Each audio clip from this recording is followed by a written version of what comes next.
میں تو کہہ رہا تھا کہ یہ چھوٹے جھٹکے لگا کر لوگوں کو سمجھایا جاتا ہے کہ اگر سمجھ جاؤ گے تو بچ جاؤ گے، سدھر جاؤ گے تو بچ جاؤ گے، رب کی بارگاہ میں جھک جاؤ گے تو بچ جاؤ گے، اگر رب کے بتائے ہوئے طریقے پر چل پڑو گے تو بچ جاؤ گے، اگر نہیں سنبھلو گے، نہیں عمل کرو گے تو پھر تمام و برباد ہو جاؤ گے، پھر تمہاری لاش کو بھی کوئی ہاتھ نہیں لگائے گا۔ یہ وہ سپر پاور بتاتی ہے کہ میں تمہیں پھر نافرمانی کی وجہ سے ایسا کر دوں گا کہ تمہاری میت سے، تمہارے وجود سے بھی لوگ بھاگیں گے،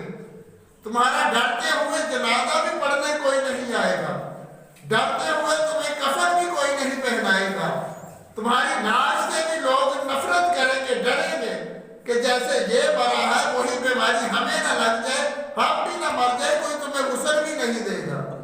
یہ وہ جو سپر پاور ہے، رب کی طاقت ہے، رب کی ذات ہے، یہ لوگوں کو سمجھانے کے لیے یہ جھٹکے لگائے جاتے ہیں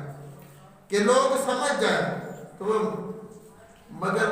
بدقسمتی یہ ہے کہ کسی وقت سوچ سوچ کے وہ دماغ جو پرزے کام کرنا چھوڑ جاتے ہیں کہ چاہیے تو یہ تھا کہ جھک جائیں، رب کی بارگاہ میں روئیں، گڑ گڑائیں، ترلے کریں کہ مالک و مولا ہمیں معاف کر دے، یہ بھوک کا عذاب آ گیا،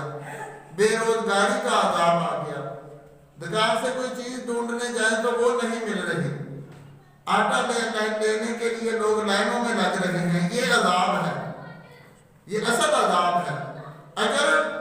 بتایا جا رہا ہے کہ اگر جھک جاؤ گے تو بچ جاؤ گے، اگر جھکو گے نہیں تو پھر تباہ و برباد ہو